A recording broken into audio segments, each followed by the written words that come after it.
Alrighty. Okay, so we will reconvene from our little recess. Somebody like to make a motion to resume the meeting? Councillor McLean, seconded by Councillor Willis. All in favor? Carried, thank you. Okay, let's move on to section number 2, the adoption of agenda. Section 2.1, regular meeting of council. I'd like someone to make a motion to accept, or rather adopt the minutes of the June 20th, adopt tonight's meeting. Sorry, yeah, the June 20th, 2022 regular meeting of council agenda. I'll make that motion. Thank you Deputy for that, Mayor. Councillor Gould. And seconded by Councillor Willis. All in favor? Carried. Let's move on and actually read the script. Item 3, adoption of minutes. 3.1, recommendation that the minutes of the June 3rd, 2022 special meeting of council be adopted. So moved. Moved by Councillor McLean, I'll second. seconded by Councillor Gould. All in favor? Thank you. And 3.2, recommendation that the minutes of the June 6th regular meeting of council be adopted. So Councillor Willis has moved that, seconded by Councillor McLean. All in favor? Thank you very much. We will now move on to section item 4, petitions and delegations. Item 4.1, each delegation shall be limited to a 15-minute presentation unless a longer period is agreed to by a 2/3 majority vote of council members present. Our first delegation is unavailable. It was a delegation related to the Princeton Disaster Resiliency and Recovery Program, and they're just not able to make it tonight. Is that the case, CAO Thomas? Yes, that's correct. All right, so we just skip right over them, or? Yes. All right, so we'll go to our next delegation, which is the Princeton Pickleball Association. Ladies, you have the floor.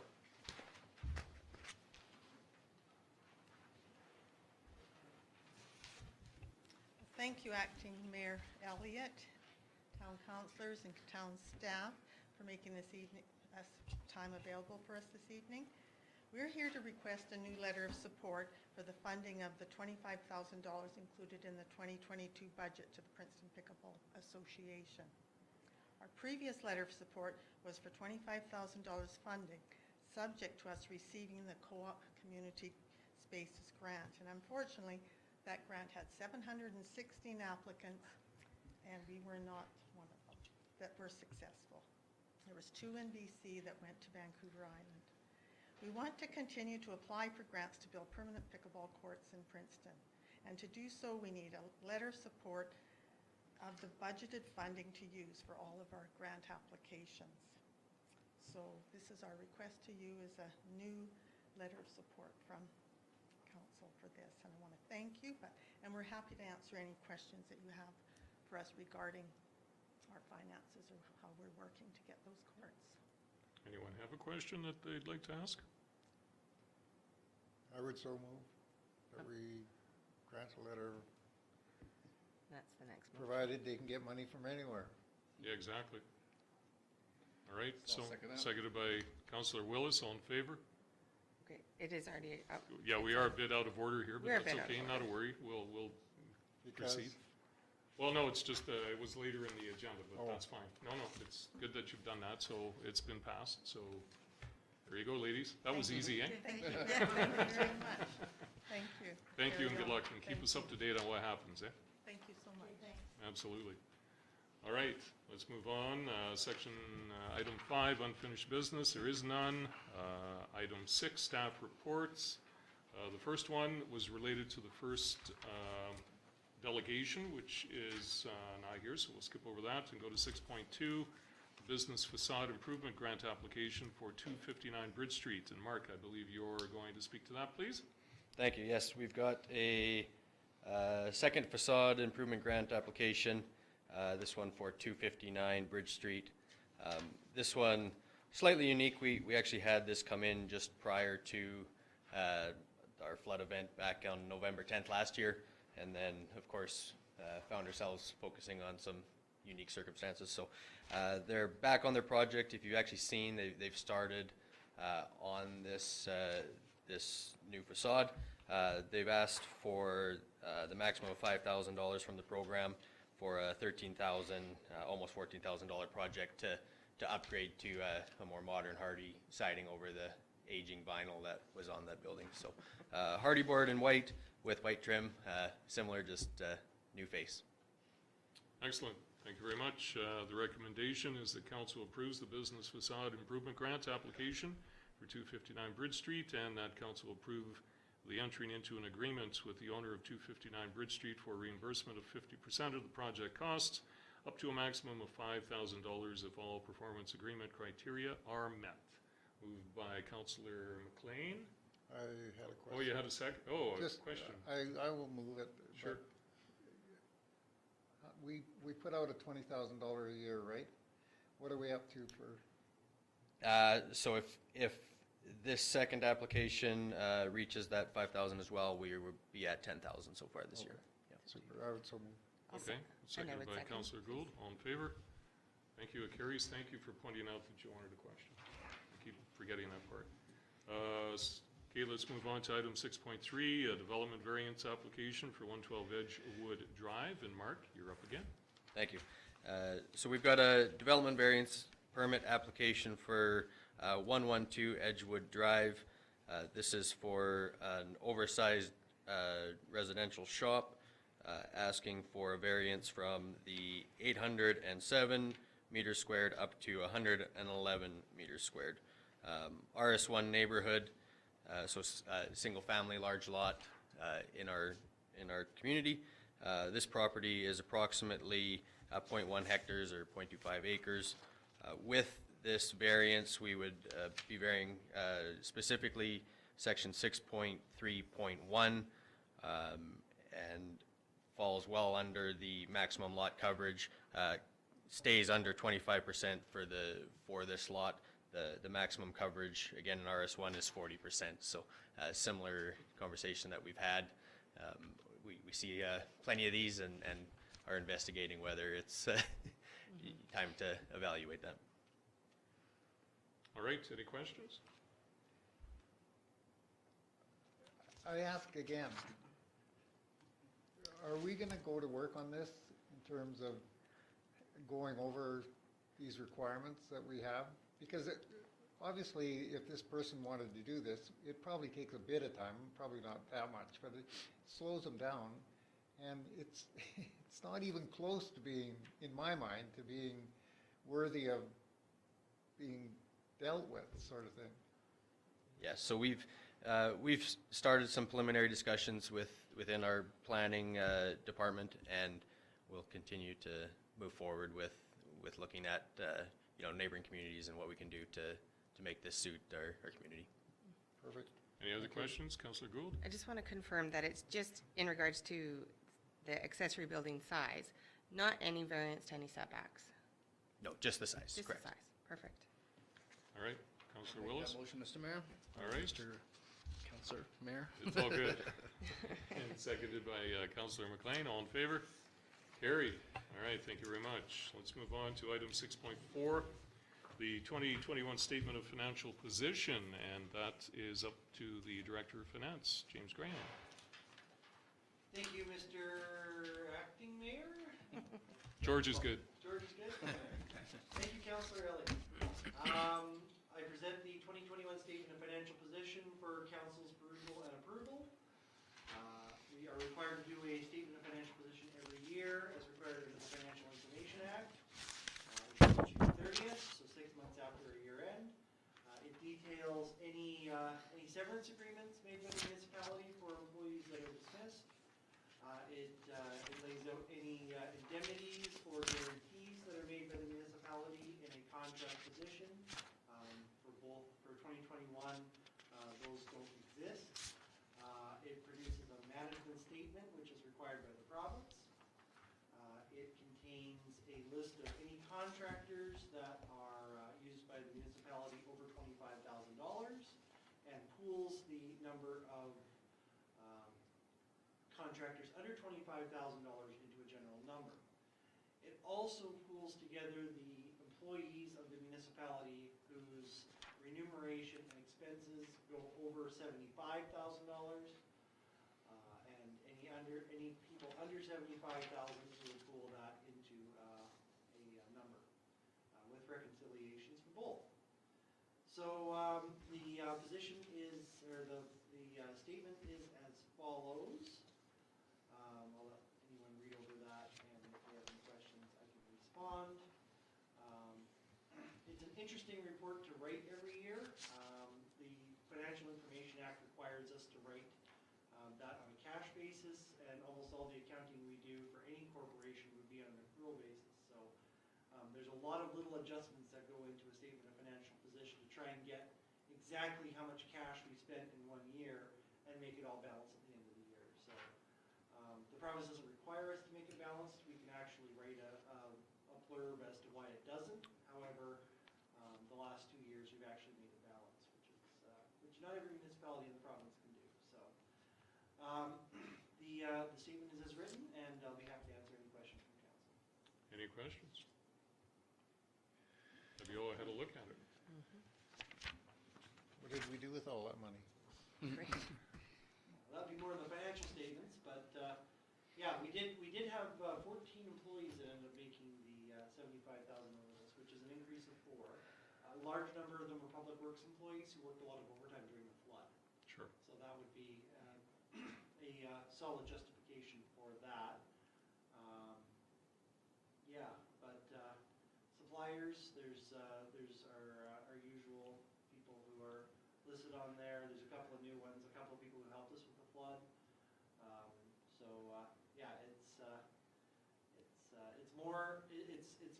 because it's the Financial Information Act. It's more oversight as opposed to actually listing the balls and strikes. So it Yeah. kind of, if somebody does make an inordinate amount of money, it would appear on this report and questions can be asked.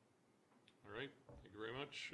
Recommendation is that the Statement of Financial Information, SOFI, for the fiscal year ending December 31, 2021 be approved, and that the mayor be authorized to sign the SOFI on behalf of council. I'll make that motion, Deputy Made Mayor. by Councillor Gould, seconded by Councillor McLean. All in favor?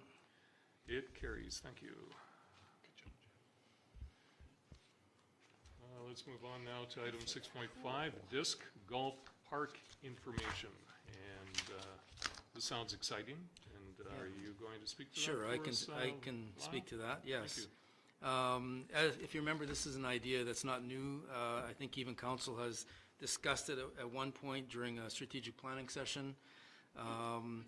There is a very active local group of volunteers. They're willing to work with the Recreation Department to get this going. This is a project with very, very low capital costs. It's almost nothing. A little bit of money from our Recreation Department. A bunch of volunteers are willing to donate their time to install and to design the course. And you can see, actually, they've been pretty eager. They've actually sort of started on it. It's located on town-owned property. And this property has an easement through it, and basically it's unbuildable land, but it's perfect for this type of use. And they are also looking for permission to name the area the Whispering Kettle Disc Park. So they're just looking for approval from council. Any questions? I'd make that motion, Deputy Mayor. I was actually going to Oh, make a okay. comment, but Well, that's I was okay. just- It's go all ahead. right. I think it's a great way of using that piece of land. Sure. That, like you said, is really unbuildable, and it's going to, the project plan is to keep it pretty much in its natural state. So I Absolutely, think yeah. that's kind of an asset as well. Yeah. It kind of reminds me to a point of kind of like paintball, where some, paintball groups will do, it's not paintball, of course, but I mean, where they have areas that they use and they try to keep the natural look and add their things to it, right, so that they could use it. So yeah, I believe it'll be an asset for sure. Councillor Gould has made the motion. Second that. Councillor Willis is seconding it. All in favor? Thank you. You have a question? What is Kettle Lake? If you notice Swan Lake, it's actually part of the Kettle Lake system sort of thing, and these are little things that have been carved out through the glaciers that have gone through the area, and they're called little kettles. And so this is in a bit of a kettle area. So. There still is Swan Lake? Yes. Yes. Okay, is just still- I thought maybe they renamed it or something. No, They no, keep no, renaming this is- our lakes all the time. Yeah, all these little holes that you see, and even our landfill is one. These are little kettles that were formed from the ice age that went through. Yeah. Thank you. Very interesting. Alrighty, and so all in favor? And that passes, thank you. All right, item 6.6, water supply well number 1 and number 2 replacement. Yeah, unfortunately Jared couldn't be here tonight, but I'm going to fill in on his behalf. Addressing the water issues has been a high priority for council, actually for the entire term that you guys have been involved here. And as a review, the wells number 1 and 2 were compromised during the flooding event. We've done a number of emergency disinfections on those 2 wells, and they have not proven to be successful. And as it turns out, it looks like since the flooding event has gone through, something has changed in the riverbed, and they are now connected to our aquifer on wells number 1 and 2. So the remedy is to move wells 1 and 2 to a higher location out of the floodplain. Experts have sort of found a new spot, which is up in Memorial Park, up by the grandstands. And this will be a long-term solution, because we know that with climate change, this is probably not going to be the last time we'll see a high water event in this area.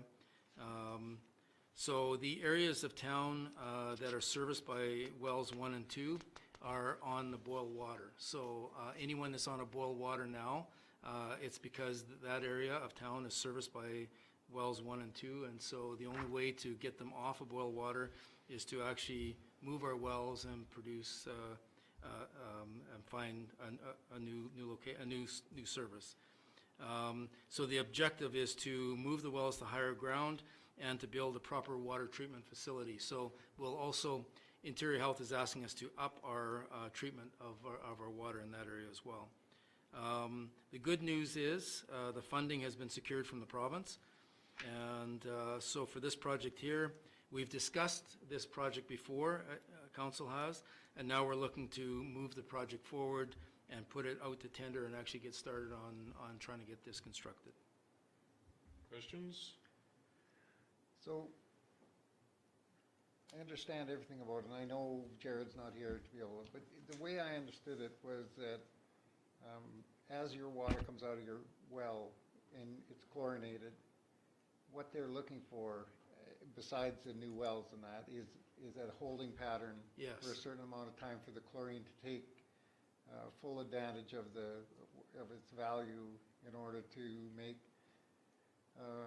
the water completely safe. And apparently this is what Merritt already had, and Yeah. which saved them from this kind of a situation. So Exactly, yeah. is it, and again, Jared would probably, is this going to be, if we weren't doing it today, we were going to have to do it sooner or later anyway?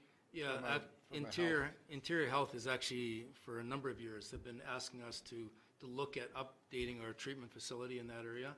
And you're absolutely right, Merritt had done a new treatment plant, and what you're talking about is increasing the treatment piping system to allow for more contact time of the chlorine. And as well, this new treatment facility will also have provision for the addition of UV protection as well, if it's deemed to be needed. But it's all required in a bigger building. And of course, we could add that to the existing area, but we know that that's in the floodplain, and potentially that's probably going to be a problem later. So the proper solution and the long-term solution is to move the wells, drill new wells, and build a new facility up out of the floodplain area. So my point surrounds the fact that probably without the flood, we were going to have to do this anyway. Yes. But Yeah. as a result of the flood, we received funding from the province in terms of being able to carry this all out Yeah, with the funding provided by the province. absolutely. This would be 100% funded. Super, thank you. Councillor Gould? So when we approve this, I hope, what's the timeline on getting, going to tender, getting it done? Yeah, before we're off? our contract engineers, True Consulting, have been working on the design already. The design is done, and they are also working on, and they may have already completed the tender document. So we would like to put this out as quickly as possible, because what we've discovered, or what True has discovered, is that there is some sort of national shortage on pipe. And so Yeah. the sooner we get this out there and the sooner we can award it, the sooner we can secure the pipe, and hopefully that won't be an issue. And then still, once the wells are in, then what about the, like, how long will it take to get it all in place? Get it Let's say constructed, it's all it's, goes perfect. Are people we a aren't- year away from yeah. oil water? I would say you're bang on with a year. That'll be my guess. Okay. Any questions, Councillor Willis? Pretty much answered mine, but yeah, so a year until rock oil water is. That's, I'm hoping that it could be done quicker, but it's a fairly large project. So according to the sketches, if I understand correctly, the building is in the triangle that's behind the Yes. grandstand or in front of the grandstand, depending on which way you look at the grandstand. That's correct. Square meters mean nothing to me. So how big is this building? I have to be honest, I didn't actually look at that part of it, so I'm not Okay. sure. Let's see. All right. Did you have another question, Councillor McLean? Only the fact that I had heard that we have impurities in our water, Yeah. but we test and they're not there, and we test and they're there, and we test and they're not there. Yeah. Is there any length of time that we might be able to escape? No, Interior Health, because Interior Health has brought this to our attention previously, in years past, they're not, now that we've had this issue with the flooding and we've got this problem now, they will not, until we do something, they're not gonna let us Okay. off. A year. Yeah, all right. Well, the recommendation is that council authorize staff to proceed with the tendering and construction for the project, and that council supports the project and commits $4,045,450 for the project, paid through the $11.9 million funding provided by the province, intended to assist with initial costs related to recovery from the November 2021 flood event, and that council authorizes staff to manage, tender, and award components of the project until completion within the estimated amount of $4,045,450. Make that motion, Deputy Mayor. Motion made by Councillor Gould, seconded by Councillor Willis. All in favor? How long All right. since you spent $4 million? Yeah, I can't remember the last time I did. Or received that much first, too. Yeah, kind of scary. I'm kind of twitching a little bit. All right, let's move on to item 6.7, landfill groundwater monitoring wells. Yes, in Jared's absence, I can speak to that as well. Okay. This is a requirement of the Ministry of Environment. We actually have 2 monitoring wells there now, but they've actually gone dry, and that puts us out of compliance. And so the proposal is to drill 3 new wells, actually monitoring wells. These aren't drinking water wells, but these are wells that are sunk in around the property, and then they water infiltrates it, and then they test that water. Funds are included in our budget, so it's something that we had on our radar already. Council has approved the budget, and so we're just asking to proceed with this project. Any questions? So moved. All righty. Seconded by Councillor Willis, moved by Councillor McLean. All in favor? Thank you very much. It carries. Move on to item 6.8. Shade sales, purchase for Plaza Development. Gary, you're on. This sounds exciting. Thank you. So this is just a request to council in regards to the budget that we set aside for the development of the plaza. The shade sales, the company is recommending that we go with Shade Sales Canada, which is out of Revelstoke. And upon trying to find other companies that did it, everybody was going on, no matter where they were from, they're getting their shade sales from British Columbia, so we're not gonna use a middle person, we'll go directly to the source that makes them. So this is their recommendation, why it was single source. Sounds good. For anyone who's not aware, can you explain briefly what you mean by the plaza? So the plaza is the area where the old overweighty parking lot, so there's a development, park development plan there for recreation and for like picnic area, overall outdoor space. There'll be, have a number of events there. Hopefully we'll see movies and different vendors and opportunities to have like large scale events in our downtown and attract both our local residents and our visitors that come to town. Perfect. Magnet to draw people into the downtown core. Yeah, fill a pretty large void that we have right there, so. Perfect. Attractive. Any questions? Councillor That's Willis? funded by- That was in the budget. Yep. Excellent. All right, recommendation is a council award the contract of work for Shade Sales Canada for sales and installation in the new plaza development for $66,744 plus taxes. Make that motion, Mr. All right, Councillor Willis with making it, seconded by Councillor McLean. All in favor, and that carries. Thank you very much. Item 6.9, furnishings purchase for plaza development. Gary, could you explain about that, please? Yeah, this again was, this was a two-source because we were looking at using recycled material. So there's two major players in the plastic recycled material. Wishbone is a company that we've already used in the past. We have some of their benches in our square. Lyle's dealt with them before. And they have a good product. They're also a British Columbia-based company. And when it came down to it, the difference, they were similar in price with the other company. However, the shipping through the other company off was shipping from Ontario was $10,000 just to get it here. So. Wow. And these guys have gone. I think they will expedite the order for us as well. So again, they're the two players in the plastic recycle, and they have a long warranty, and it's a good product. Perfect. Any questions? Just the, Councillor Gould? sorry, that this, if we do have something that needs to go into that, like something permanent put into there, we can move this. The sales, the furniture, everything. Yeah, perfect. All right, recommendation is a council award the contract for the purchase of outdoor furnishings for the new Piazza development to Wishbone Site Furnishings for $70,290.08. Councillor McLean's hand is up first. He moves it, seconded second. by Councillor Gould. Did we have any projected date of So installation for either of these? it's 10 to 14 weeks is what I'm being told. Wishbone, I think I can get them to speed it up. Shade Sales, the same thing. I think I can get them to expedite it some. I'm hoping for an end of summer install. Okay. The shade sales will have to come down for the winter. It's not, the shades themselves would bear the load, but they're made so durable that they might take the posts out, is what I was told by the company. Oh, my. The posts are sunk, so that would be the thing we'd have to Sure. remove, but there are removable. Thank Okay. you. All in favor? And it carries. Thank you very much. Let's move on now to item 7, council reports.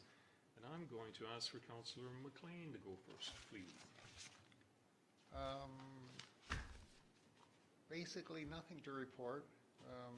I did attend the graduation ceremony and presented some bursaries and scholarships for Princeton Posse and for Princeton Rotary.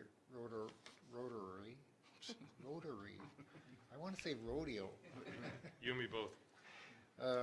Yes, and so it was a great affair, and nice to see all those kids moving on after seemingly 2 years of visual Yeah, exactly. training and all that sort of thing. For sure. Thank you very much, Councillor Willis. Don't have much other than the regular meetings, and then we did attend the Stan Thompson, Right. Naming. Drive. what do we call it? Drive. Sign erection. Drive, Stan Yep. Thompson Drive. Yeah, so I think that went over really well. I thought the family really appreciated it, and yeah, I think it was a great honor for them and well-deserved. Right on. And then we attended the rodeo, and I think they set records there, and so, yeah, it was well run and good attendance. Right on. Councillor Gould? Same. There's been lots of community events, which is nice to see once again. And then also some things happening in the community that were a little concerning in regards to deer and people interactions. And I know Mr. Mayor had made some comments on that, but the key is that it's a tough thing because it's conservation, but it's actually Ministry of Forest that's responsible for the deer. And we would like to be able to make decisions on that. We have no jurisdiction to make decisions on that. And until the calls go to conservation and they have those statistics, conservation doesn't see the problem. So we're kind of this It's concerning though when it comes to attacks on people and animals. It's definitely scary. I wish we could do more. I really do. I'm hoping that when we go to UBCM this year, we have a meeting with either the Ministry of Environment, if they're the ones who's making that final decision, so that we can have more of a say in it. I really do wish it actually mattered what we want to say. So I do hope we have a meeting scheduled for then. Excellent. I don't know why, but the deer always come in my yard and have their babies. I had twin fawns in there a couple weeks ago and another mama with another fawn, so I don't know why they choose my yard. My list, pretty short. June 8th, I attended the grand reopening of the Unity Clubhouse in Penticton as part of my role as a board member of the Canadian Mental Health Association Penticton Board. With everyone else pretty much in the room, I attended the Stan Thompson Drive dedication. I stuck around and visited with the family and swapped some stories and told some lies, and that was a lot of fun. I also attended the rodeo, and I echo what Councillor Willis said. Amazing event this year. After a couple of years, they came on with gangbusters and put on probably one of the best shows I've seen in a long, long time. Really good show with, and I think they only have like 10 volunteers. So amazing, absolutely amazing. And last meeting I attended was on the 15th. It was Princeton Healthcare Steering Committee meeting, Zoom meeting, at which I made some noise about being up to here in Zoom meetings. I'm a little tired of being a little talking head on a computer screen, and they're actually talking about starting to meet in public again. So we'll see how that goes. And that's my report. Let's move on to item 8, correspondence, receive and file, there is none. Item 9, correspondence action requested. We've already dealt with this. This was to grant Pickleball Association a letter of support. Councillor McLean jumped on that quickly, so we've taken care of that. Item 10, bylaws and resolutions, there are none. Item 11, new business, none. Item 12, agenda conclusion, motion to close. So the recommendation is that the meeting be closed to the public for the purposes of considering the following: 90.1 subsection E, the acquisition, disposition, or expropriation of land or improvements. If the council considers that disclosure could reasonably be expected to harm the interests of the municipality. I'll make that motion, Deputy Mayor. Okay, motion to close by Councillor Gould and seconded by Councillor McLean. All in favor? And we are closed. Thank you, everybody, for attending. Have a good night.